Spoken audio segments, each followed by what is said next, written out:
Voici une émission qui s'adresse à tous les gourmands. Bonjour et bienvenue dans cette émission Grand Quartier Temps dans Sun TV où il va être question de chocolat. J'avais dit que je promets, j'en prends pas. Mais je tiens pas mes promesses. Ah, vous non plus. Vous avez décidé de faire un régime et puis c'est les fêtes, alors forcément vous allez renoncer. Fil rouge de cette émission, le chocolat de Bernard Jossic. Je vais le rejoindre tout à l'heure. Il va nous expliquer comment réaliser les truffes soi-même. Les siennes sont à mon avis nettement meilleures que celles qu'on pourra réaliser même avec ses bons conseils. Mais ça fait rien. On va s'intéresser à tous les cadeaux de Noël avec une seule et même religion. Maximum 30 € le cadeau. Ah bah oui, parce qu'aujourd'hui, il faut quand même surveiller son porte-monnaie. Anna Sam est notre grand témoin pour cette émission. Bonjour. Bonjour. Alors Anna Sam, vous la connaissez. Vous la connaissez parce qu'elle a écrit, il y a quelque temps de cela, un ouvrage intitulé « Les tribulations d'une caissière ». Après celle d'un Chinois en Chine, ça a été celle d'une caissière. C'est pas tout à fait le même thème. Tout à fait la même, oui, pas exactement. Et puis, il y a eu les conseils d'amis à la clientèle, tout ça chez Stock. Un véritable conte de fées et un parcours étonnant. On peut dire ça comme ça. Hein, alors, vous connaissez bien l'ambiance dans laquelle on se trouve, parce que vous avez été hôtesse de caisse, on dit comme ça, hein, quand on dit... Oui, pour être politiquement correct. Donc ouais. C'est assez rigolo de faire une émission ben oui.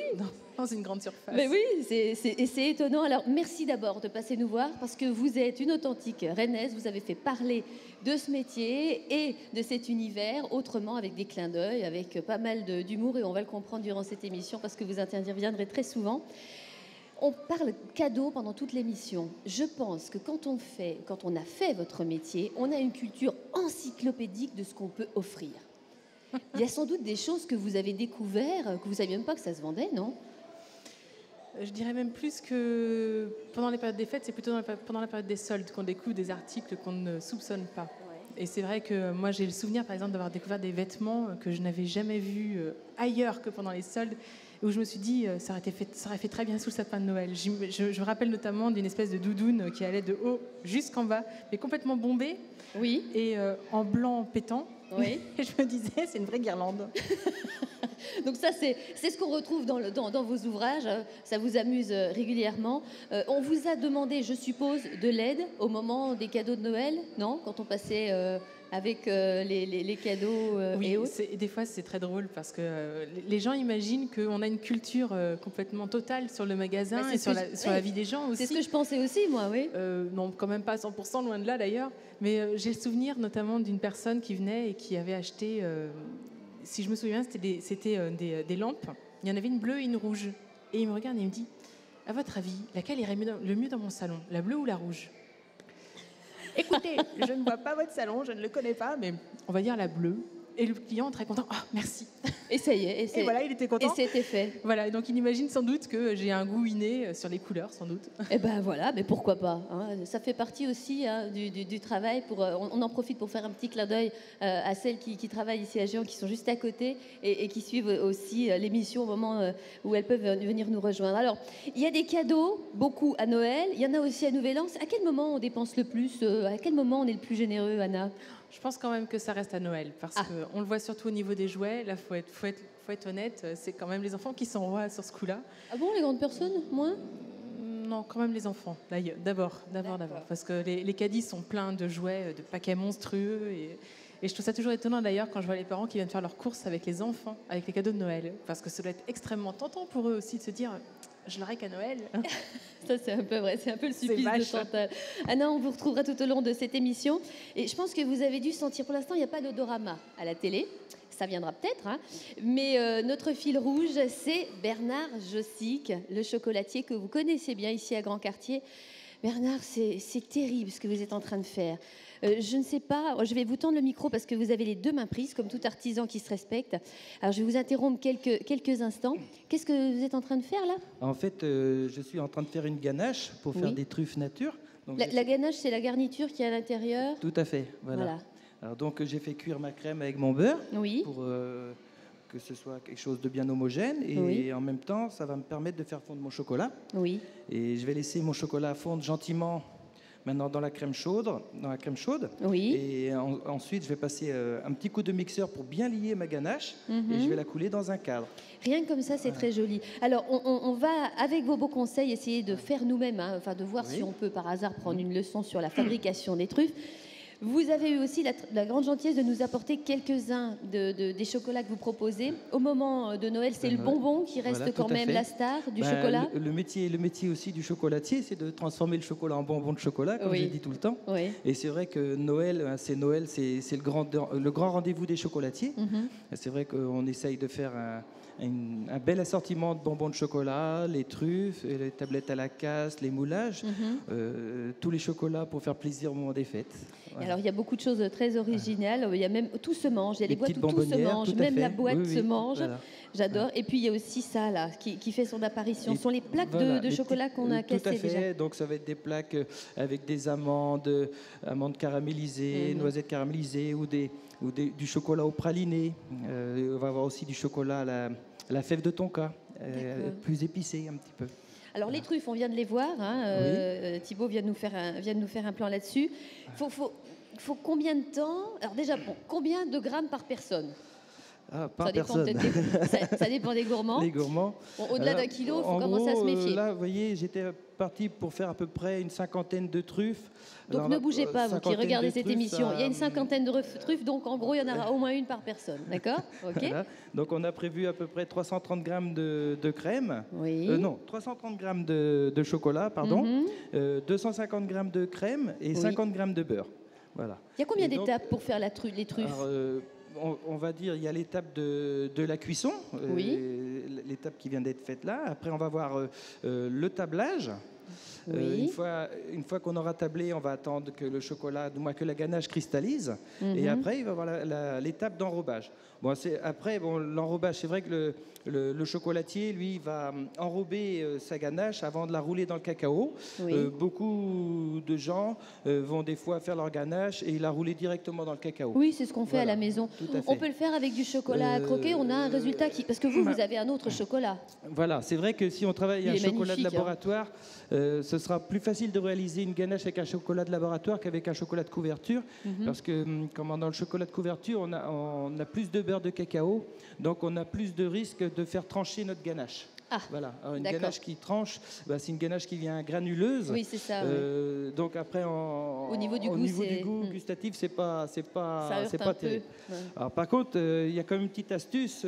Pour une ganache qui tranche, à ce moment-là, il faut prendre un petit robot style le petit mixeur. Ah oui, tout le monde a ça. Et on donne un bon petit coup de mixeur dans sa ganache pour bien la lier, pour avoir quelque chose de bien homogène, de bien souple. Voilà comment on rattrape une ganache qui tranche. Une ganache qui a tranché. Mais après aussi, on peut avoir une ganache qui tranche parce qu'elle est mal équilibrée dans la recette. Et donc à ce moment-là, c'est une ganache que de toute façon, qui va pas se lier. Ça peut arriver. Donc ça, c'est le secret aussi du maître chocolatier derrière. C'est pour ça que vous pouvez essayer de les faire, mais en même temps, d'aller voir les pros qui les font. Ça, à mon avis, ça peut être quand même une très bonne idée. Alors, on va vous laisser passer à l'étape suivante, Bernard Jossic, d'accord? Nous, on va s'intéresser à nos bijoux, parce qu'au moment de Noël, on se fait aussi beau que les sapins, voire davantage. Alors, on vous laisse travailler, Bernard. Vous allez pouvoir reposer votre micro et on vous laisse faire.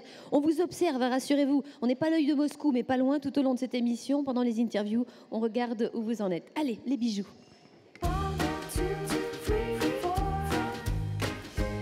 Et toujours avec Anna Sam, bien sûr. Ludovic Loessard, bonjour, bienvenue. Bonjour, merci. Ceux qui connaissent cette émission vous reconnaissent aussi. Alors, on rappelle le principe de l'émission, pas plus de 30 € pour des idées de cadeaux. Alors, dans les bijoux, ça semble impossible à faire et pourtant, vous, chez Georges, il n'y a aucun souci, vous avez réussi à nous trouver ça. Bien sûr, on a donc axé notre proposition sur l'argent. Oui. C'est très tendance, j'ai l'impression, ça. Hein ? Oui, extrêmement. C'est le blanc. Le blanc est extrêmement tendance. Et l'avantage de l'argent, c'est que ça permet d'avoir du volume, de l'effet avec un budget plus réduit. D'accord. Donc ça, c'est pas plus de 30. Voilà. 25 € pour ce bracelet en argent, ciselé, avec un très bel effet et dans la tendance. Donc on est, maxi. Et puis, j'ai pensé également aux hommes avec une bague en acier brossé, acier brillant. Et là, on est simplement à 15 €. Oui, donc on est encore à moins. Oui. Encore à moins. Alors, on ne va pas donner tous les prix précisément parce que ce serait trop compliqué, mais en tout cas, on va donner quelques exemples comme ça. Alors, il y a d'autres cadeaux dans le côté bijoux ou accessoires. Chez Lio, vous avez notamment un collier en pâte de verre, Moreno. On a aussi eu un petit coup de cœur pour le bracelet fantaisie. Là encore, on ne dépassera pas les 30 €, c'est promis. Et puis vous voyez aussi une trousse à manucure et un coffret à bijoux chez Savinel. Là aussi, on n'a pas dépassé le budget. Chez Espace Temps, il y a de quoi faire plaisir aux enfants avec la montre Junior Certus pour les garçons et le modèle pour les filles, Trendy. Donc là encore, on a respecté ce pari audacieux. Est-ce que c'est la première question que vous posez lorsqu'on vient vous voir, très sincèrement, Ludovic, la question du budget, lorsque l'on vient vous voir et que l'on cherche un cadeau pour Noël? Parce qu'il faut en faire beaucoup quand même, des cadeaux. Oui, non, pas forcément. On laisse nos clients déambuler dans le magasin et en fonction en fait, de leur point d'intérêt, le budget il se détermine un peu par lui-même. Et vous avez le sentiment que certains se laissent influencer plutôt par la mode ou plutôt par vos conseils, le style, comment ça se passe? C'est un mélange de tout ça. On essaye de ne pas trop influencer pour que la personne fasse un bon achat. Et vraiment, c'est elle qui choisit, elle connaît la personne. On va donner un appui un petit peu sur peut-être des petites précisions par rapport à la façon de porter le bijou. Mais on reste très respectueux du client et de son idée première. Après, en découvrant pour qui va être destiné le bijou, on va peut-être pouvoir mieux conseiller. Mais l'idée première, on ne va jamais trop s'en éloigner. Alors, il faudrait quand même essayer de donner un petit conseil parce que, on le sait, le bijou, c'est extrêmement personnel. C'est comme un parfum. Moi, je me rappelle d'un grand-père qui avait été volé un soutien-gorge dans le placard de la grand-mère pour aller lui en acheter un nouveau. Est-ce qu'on peut appliquer ça, non pas de voler un soutien-gorge, mais de piquer certains bijoux que porte déjà la personne pour être sûr de la taille, des dimensions? Ou est-ce que c'est vraiment pas un souci? Comment vous préférez le faire? Ça peut arriver, mais on met les gens à l'aise pour tout ce qui est question de taille. Ils reviennent en boutique, on échange, on adapte. On veut vraiment que ça soit parfait sur le doigt ou sur le poignet. Donc il faut vraiment choisir le bijou de façon très simple. Voire spontané, j'ai l'impression, en vous écoutant. Voilà, assez spontané. Et après, nous, on gère l'aspect technique de façon aussi simple. Donc c'est pas grave si on n'a pas forcément la bonne taille, les choses qui... En rien. Il ne faut pas que ça soit un frein. On met les gens très à l'aise là-dessus. D'accord. Bon, c'est bien de le savoir. Moi, j'imaginais qu'au contraire, il fallait prévoir, anticiper au maximum. C'est une question très fréquente. Oui. Voilà. Un peu de liberté, ça ne peut pas nuire. Alors Anna, un petit clin d'œil pour ces bijoux et pour ce genre de cadeaux. Vous avez remarqué très souvent ce genre d'inquiétude sur les tailles, sur les objets que l'on offre quand c'est très personnel comme ça? Disons qu'en grande surface, les bijoux se vendent assez peu. Oui. Mais c'est vrai qu'aux questions taille, quand les gens achètent forcément des vêtements, on le voit qu'ils sont toujours très inquiets de ce côté-là. Donc c'est vrai que ils viennent vous dire, tiens, ma femme, elle a des seins comme vous. Tiens, non. Je peux les toucher, c'est ça? Ils sont capables? Non, quand même pas, non. Ça, c'est peut-être en petite boutique, on va dire, en grande surface, là, ils évitent. D'accord, bon, ça va. Pourtant, je suis sûre qu'il y a quand même des anecdotes. Alors, la décoration au moment de Noël, c'est pas un détail. On va s'en apercevoir tout de suite avec ces images, en essayant de respecter, là encore, un budget serré. Avec cette saveur de l'enfance et donc teintée de nostalgie, Noël sera toujours associé à la féerie, aux couleurs vives et scintillantes sur les guirlandes et les boules de toutes les formes. Du coup, les magasins sortent leurs plus beaux atours, multiplient jouets et éléments aux reflets multiples. Le centre commercial, lui aussi, s'est habillé de blanc, de rouge et d'argent, mais aussi de perles bleues pour éclairer nos parcours et nous éblouir de tous ces feux. Le pôle Nord s'est installé en Bretagne, le saviez-vous? Avec la Cité des Pingouins, qui enchante petits et grands. Les pingouins, depuis toujours, ont beaucoup de travail. Ils aident les lutins à préparer les jouets, mais ont su rester discrets. Chut! Pour une visite plus magique, prenez donc le petit train. Le Père Noël est là, lui aussi, pour que les photos soient réussies. Et n'oubliez pas, avec le calendrier de l'Avent, ouvrez tous les jours une fenêtre à 18h. Des cadeaux sont offerts aux enfants les plus sages. Après ces bonnes idées déco, le chocolat est de retour. Bernard Jossic, vous avez déposé sur cette plaque du chocolat. Alors il faut un cadre quand même, mais il faut que la plaque soit fraîche. Qu'est-ce que c'est cette opération-là? Pardon, c'est vrai que j'ai pas l'habitude de travailler avec un micro. Donc c'est vrai que là j'ai pris une plaque sur laquelle j'ai posé une feuille de plastique.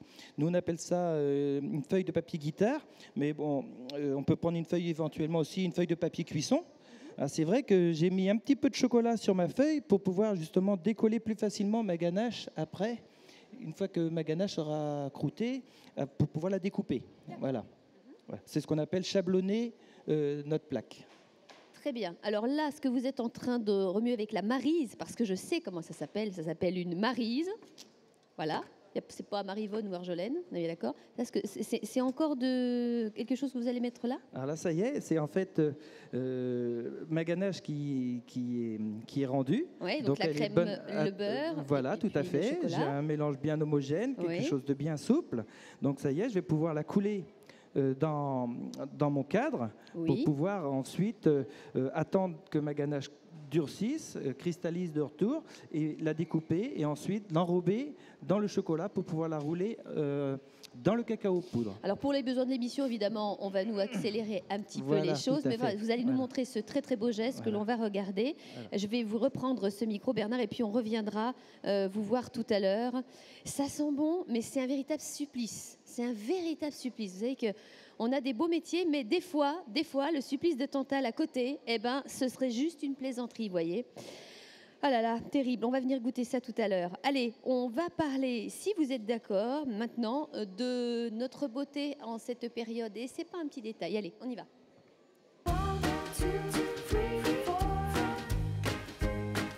Émilie de chez Douglas nous rend visite. La beauté, oui, à un petit budget. Alors là, on a du mal à y croire. On a dit pas plus de 30 €. Vous avez dit, je vous promets, dans le magasin, je vais vous trouver des choses qui sont à moins de 30. Alors, quelques exemples, s'il vous plaît. Donc là, on a vraiment le choix, puisqu'on aura autant des sets de bain avec des laits, gel douche, ça fait toujours plaisir, en fait, des jolies compositions avec des boules effervescentes, en fait, pour Noël, des petites pétales de rose. Oui. Et là, c'est même pas moins de 15 €, en fait, déjà. Donc c'est vrai qu'on peut avoir vraiment des coffrets pour tous les budgets et des jolies idées cadeaux. Et puis en même temps, c'est un peu moins risqué que d'offrir un autre parfum, parce que des fois, on peut passer complètement à côté. En fait, généralement, on essaye de conseiller au mieux, mais c'est vrai que l'avantage, c'est qu'on se dit au moins la personne n'aura peut-être pas déjà ce cadeau, et puis c'est vrai qu'on n'y pense pas forcément. Alors donc, on a vu ces deux cadeaux-là. Alors bon, dans la beauté, on avait du mal à penser que ce soit possible, mais c'est pourtant réalisable. Alors, il y a également, malgré tout, du parfum jusqu'à 30 ml chez Yves Rocher, le parfum So Elixir, c'est possible, à moins de 30. Il y a aussi Tradition de Hammam, qui est un coffret, toujours de ce fabricant d'ailleurs en Bretagne, Yves Rocher, donc l'huile d'argan, le savon. Et là, on est carrément en dessous de 20 €. Donc, ça veut dire que c'est tout à fait possible. Vous allez pouvoir regarder d'ailleurs tous ces cadeaux présentés. Vous avez toujours, pour faire attention à votre petite personne ou bien pour gâter quelqu'un, un coffret de chez L'Occitane. Donc, il y a bain moussant, savon karité et crème pour les mains. Et puis, le coffret Nux avec l'huile prodigieuse et la crème main et ongles. Là encore, on est dans le budget. On a réussi à gagner le pari. Il n'y a pas que là. Chez Géant, il y a le coffret des Vertus des Aigles. Et puis, il y a le coffret massage pierre chaude. En gros, on peut se coucouner, et là, c'est même moins de 25 €. On peut se coucouner chez soi, comme dans un spa. On a l'impression que ça, c'est une vraie tendance. Hein. Le côté, je me retrouve dans l'ambiance d'un institut quasiment. Je crois que ça fonctionne, ça, non, Émilie? C'est la grande tendance, puisqu'en fait, vu qu'on vit maintenant dans un monde de plus en plus où les gens sont assez stressés ou autres, s'ils ont besoin, quand ils font une coupure, en fait, rentrer chez eux, c'est vraiment se détendre, oublier, se faire plaisir. Et tout ça à des petits prix. En revanche, il y en a quelques-uns qui sont un peu cinglés avec les budgets. Alors, dans l'émission, on a voulu prendre le contre-pied des choses. Y a-t-il des fashion victims? Sont-elles capables de faire flamber la carte? Et le reste, on va regarder ça tout de suite. Il arrive un moment où il faut s'occuper de soi. En cette période où l'on ne laisse rien au hasard, toutes les folies sont permises. Notre chopeuse chic choisit de chics escarpins noirs vernis Clarks pour arpenter les boutiques joliment. Ses pas l'amènent tout naturellement dans le magasin où elle trouve enfin l'indispensable petite robe noire crime, invitée à toutes les fêtes. Mais que peut faire une femme sans ce qui contient sa vie, son sac à main? Entre élégance et pratique, notre chopeuse choisit les deux. Un seau de puce, juste à côté, pour élire une étole noire parallèle et une veste en cuir noir. L'essayage sera rapide, tout lui plaît. Elle finira par penser qu'une jolie ceinture chez Cabana Jeans serait sans doute une bonne idée. Et c'est fait en un tour de main. Les bijoux font eux aussi partie de la magie de Noël, bien sûr. C'est donc tout naturellement vers des bijoux sobres et chics que notre chopeuse choisit collier et bracelet avec strass noir. Le nom de cette parure? Synthétique extrême. Synthétique? Vous êtes sûr? Après tout ça, il est peut-être temps de penser aux enfants, non? Et après avoir arpenté les magasins en piochant ici ou là dans ce qui fait plaisir, on continue avec peut-être une dimension un peu plus intello cette fois-ci. On va tout de suite en parler avec Jérôme d'Ébullition 2.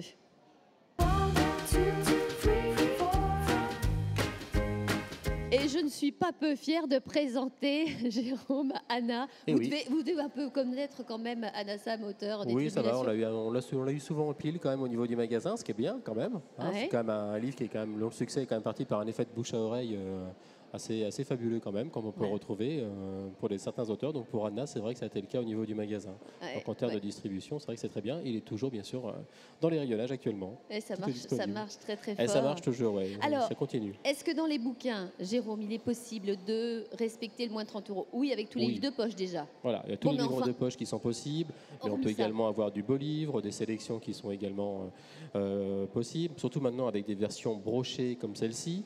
C'est quoi ça? C'est Voilà, c'est-à-dire plutôt que maintenant, avant on avait vraiment des versions cartonnées sur les beaux Oui. livres, maintenant le fait de brocher seulement par une pochette cartonnée, seulement juste une cartonnette au niveau de la couverture, et d'avoir une reliure contre-collée, on fait Ouais. diminuer les Oui, c'est prix pas d'environ ridicule. 40%. Quoi. c'est un beau. Voilà. Et puis alors là, c'est quoi ça à côté? Et ça c'est quoi ça? Donc ça c'est un presse-papier, voilà. Ça, Un presse-papier. ça marche toujours. Ça marche toujours. En C'est le plus, but de qui, sur ça celui-ci, donc on peut reconnaître Beethoven, mais relooké avec un petit sourire en coin à la Orange Mécanique. Donc on peut y reconnaître un petit peu le côté Malcolm McDowell des années 70. Donc voilà, donc on a vraiment des choses un petit peu vintage qui reviennent un petit peu maintenant sur le devant de la scène, mais également pour les fêtes. Alors Anna, vous avez raconté les tribulations d'une caissière, mais vous êtes une grande liseuse. Vous aussi, il y a Avant tout, il y a oui. un gros budget pour les bouquins Oui, il est exponentiel en fait, c'est terrible. de BD. La BD, c'est moins de 30 encore. Enfin, à peu près, non? Généralement moins de 15 quand même. Voilà, moins de 15 on essaye, mais Ouais. c'est vrai que le tarif a quand même tendance à augmenter. Sauf maintenant avec les versions manga qu'on peut retrouver chez les jeunes avec des petits budgets entre 6 et 8 euros. Oui, donc ça, ouais. Oui. Et puis moi, ce que j'aime beaucoup, c'est qu'il y a beaucoup d'intégrales qui sortent aujourd'hui et qui sont pour C'est beaucoup à bien moins de fait. 30 aussi. Donc ça vaut le coup. Bon, c'est confirmé par Jérôme. Là, je confirme, on est à peu Bon. près toujours dans les 25-30 et on retrouve pareil, des choses très anciennes qui sont en intégrale maintenant qu'on fait redécouvrir, mais également des choses qui sont assez modernes qu'on arrive à avoir. Alors Anna, quand on se retrouve en poche, parce qu'on a tout de suite cité les poches pour parler de bouquins accessibles, qu'est-ce que ça fait quand on est auteur et puis qu'on découvre que son bouquin est en poche? Bah, c'est un gros plaisir parce que moi, comme je suis une grosse lectrice et que j'achète surtout des poches, de voir arriver le mien aussi dans le même format, je me dis ça c'est cool parce que ça veut dire que beaucoup de personnes peuvent le lire parce que c'est quand même bien plus accessible qu'un livre grand format. Et est-ce que, du coup, il y a une deuxième vente? Est-ce que vous voyez Oui, la arriver... deuxième vente. Il faut savoir que le poche est quand même un synonyme de succès quand même pour un livre, il faut quand même le savoir. Parce que sinon, un livre, généralement, pour un petit tirage moyen qui ira entre 1500 et 3000 exemplaires, restera pratiquement toute sa vie en grand format, ne sortira pas en poche. Donc on a vraiment un faible pourcentage sur toutes les productions qu'on peut avoir. Une rentrée littéraire, par exemple, où 650 titres environ sortent, il faut savoir que seulement peut-être 200 verront leur vie en poche et pouvoir continuer pendant quelques années, quoi, et être accessible à tous. Et il n'y en a pas beaucoup qui sont traduits dans autant de langues que les tribulations. Vous en êtes à combien, Anna? 21 aujourd'hui. 21 traductions. D'accord. Et il va y avoir un film. Voilà, avec un peu de chance l'année prochaine. On croise les doigts. Tous les Bretons sont derrière vous. J'espère bien. Merci beaucoup. Vous savez que le chocolat en est à sa dernière étape. Vous le sentez là, parce que Ça commence bougez à pas venir. tous là qui regardez l'émission. Je vais tout de suite retrouver notre ami Bernard Jossic. C'est fou le nombre d'amis que cet homme a, en particulier à la période de Noël. Bon, on vous aime toujours tout au long de l'année, hein, Bernard Jossic, mais il faut reconnaître que quand vous êtes en train de nous préparer des choses délicieuses comme ça, alors ça, cette opération, elle est vraiment réalisable à la maison, mais sauf qu'on n'a pas ça. Qu'est-ce qu'on pourrait bien prendre? Ah si, on a une fourchette comme ça? Non, c'est une drôle de fourchette que vous avez, vous. c'est ce qu'on appelle une fourchette à tremper, mais c'est vrai qu'à la maison, éventuellement, pour les truffes, on peut prendre une fourchette de table. Hein. Ce sera un petit peu plus grossier, mais de toute façon, on ne recherche pas trop de finesse dans le travail de la truffe, parce que de toute façon, on la roule dans cacao poudre après. Donc ça le ferait très bien pour la femme ou l'homme qui a envie de faire un peu de chocolat à la maison. Voilà. Alors juste à côté, il y a la plaque dans laquelle vous avez coupé quelques carrés, hein, après un temps de combien de séchage? Donc c'est vrai que nous, en principe, dans les professionnels, on aime bien laisser croûter au moins une douzaine d'heures. Voilà, dans une 17 où on a une hygrométrie calculée. Parce que c'est vrai que notre ennemi, ça va être l'humidité. Souvent, on va voir sur des livres de cuisine, on va demander de passer la ganache 2 heures ou 3 heures au frigo pour qu'elle durcisse. C'est vrai que le problème du frigo, c'est quand on va ressortir la ganache du frigo, on va avoir un choc thermique et on va avoir de la condensation. Donc l'humidité, l'eau est l'ennemi du chocolat, donc nous on évite. Et puis nous, les ennemis du chocolat, on n'en connaît pas beaucoup, surtout avec le public qui est là, qui va être invité à déguster. Ne me la racontez pas, je vous vois venir. On a terminé l'émission, est-ce qu'on va pouvoir se régaler? Alors que tout le monde se lève, Jérôme, Anna, les participants, Émilie, qui est-ce qui était là encore dans cette émission? Vous pouvez tous vous approcher parce que cette émission touche à sa fin et on va tous se régaler. Merci, approchez-vous, oui, n'ayez pas peur. Ludovic, ne nous faites pas croire que vous n'êtes pas gourmand, on vous connaît. Merci beaucoup en tout cas d'avoir suivi cette émission. Où êtes-vous passé? Ici, voilà. À très bientôt pour un autre numéro de Grand Quartier Tendance on TV. Régalons-nous et bonne fête de fin d'année. Allez les gourmands, venez goûter le chocolat de Bernard Jossic. Merci beaucoup. Au revoir, à bientôt. Allez, moi j'en